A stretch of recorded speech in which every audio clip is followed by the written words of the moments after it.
السلام علیکم ناظرین، آپ کی خدمت میں حاضر ہوں محمد امتیاز۔ پیش ہے ایک اہم معلوماتی رپورٹ بہار زمین سروے کے متعلق۔ بہار زمین سروے کے لیے کیا ہے ضروری ڈاکومنٹس، ویڈیو میں بنے رہیے۔ بہار میں 100 سال کے بعد زمینوں کا سروے ہو رہا ہے۔ راجیہ سے باہر رہنے والے یہ ویڈیو ضرور دیکھیں۔ زمین سروے میں غیر معذورہ زمین کا مالک کون ہوگا؟ ناجائز قبضوں کی صورت میں حکومت کیا کرے؟ سروے شروع ہو گیا ہے، آپ کو یہ اہم دستاویزات دکھانے ہوں گے۔ بہار زمین سروے ہو رہی ہے، آپ کو زمین کا سروے کرنے کی فکر کرنے کی ضرورت نہیں ہے۔ بہار حکومت آپ کی زمین نہیں چھین رہی ہے، بلکہ اس کے ذریعے آپ کو اپنی زمین کا مالکانہ حقوق حاصل کر سکیں گے۔ بہار کے وزیر اعلیٰ نتیش کمار نے بڑھتے ہوئے زمینی تنازعات اور جرائم کے پیش نظر ایک بڑا فیصلہ لیا ہے۔ اس کے تحت بہار حکومت ریاست کے 45,000 سے زیادہ گاؤں میں زمین کا سروے کرنے جا رہی ہے۔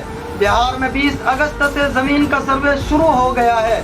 اس کے بعد سے لوگوں کے ذہن میں اپنی زمین کے حوالے سے کئی سوالات ہیں۔ جن لوگوں کے پاس زیادہ زمین ہے وہ ڈرتے ہیں کہ حکومت ان کی زمین تو لے لے گی نہیں۔ بہت سے لوگوں کے پاس زمین کے سروے سے متعلق صحیح معلومات نہیں ہے، اس وجہ سے وہ پریشان ہیں۔ زمین کے مالک کے دستاویزات، اگر زمین آپ کے نام پر ہیں تو آپ کو صرف اپنے نام پر ہی دستاویزات فراہم کرنے کی ضرورت ہے۔ لیکن اگر زمین آپ کے دادا دادی، والدین یا خاندان کے کسی دوسرے فرد کے نام پر تھی اور وہ اب نہیں ہے تو آپ کے نام کے ساتھ ساتھ ان کے نام کے ساتھ ساتھ اپنا نام پر بھی دستاویزات فراہم کرنے ہوں گے۔ ضرورت پڑنے پر آپ سے آپ کی زمین کے حدود یعنی چوہدی کے بارے میں مکمل معلومات لی جائے گی۔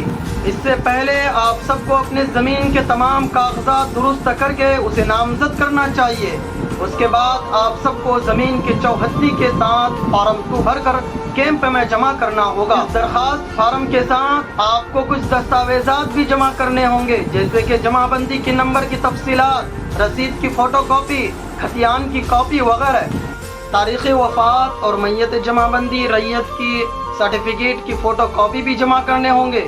زمین میں حق لینے کے لیے مقتول یعنی مرے ہوئے افراد کے وارث کا سرٹیفکیٹ دینا ہوگا۔ جو بھی زمین کا مالک ہے اس کے نام پر ایک نیا خطیان اور بہار حکومت کی طرف سے نقشہ دیا جاتا ہے اور ہر کسی کو اچھی سہولت بھی ملتی ہے۔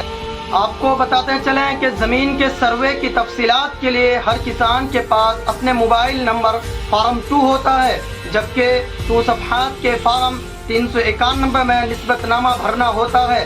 کل 22 فارم ہیں اور اس میں بھی پہلا فارم سروے کا اعلان ہے، جبکہ سروے کی حتمی اشاعت فارم 20 کے ذریعے کی جاتی ہے۔ یہ دونوں کام بہت اہم ہے کیونکہ سروے کا کام اس سے حاصل کردہ معلومات کو شامل کیے بغیر آگے نہیں بڑھ سکتے ہیں۔ یہ کام صرف کسان ہی کر سکتے ہیں۔ کس کسان کے پاس کتنی زمین ہے، کسان کا زمینی اکاؤنٹ کیا ہے، کسان کے پاس کتنا رقبہ ہے، صرف ایک رپورٹ ہی اس کے متعلق تمام معلومات فراہم کر سکتا ہے۔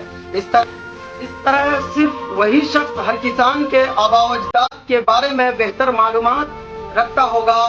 عوامی نمائندے جیسے مکھیا، سرپنچ، وارڈ ممبر ہی اس کے تصدیقات کر سکتے ہیں۔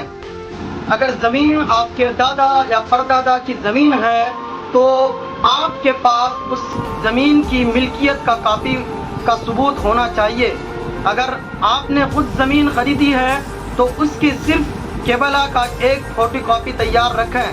اگر آپ کے پاس تقسیم یعنی بٹوارے کے تحت زمین ہے تو آپ کو تقسیم کے کاغذات جیسے پارٹیشن یا پنج نامہ تیار رکھنا چاہیے۔ اگر آپ کے دادا یا پردادا زمین کے مالک ہیں تو آپ کے پاس شجرہ نسبت یا نسبت نامہ تیار رکھنا ہوگا۔ زمین کے تنازع یعنی بٹوارے کے بعد عدالت کی طرف سے دیے گئے عدالتی حکم کی کاپی تیار رکھنا ہوگا۔ ناظرین، آخر تک میرا یہ ویڈیو دیکھنے کے لیے آپ کا تہہ دل سے شکریہ۔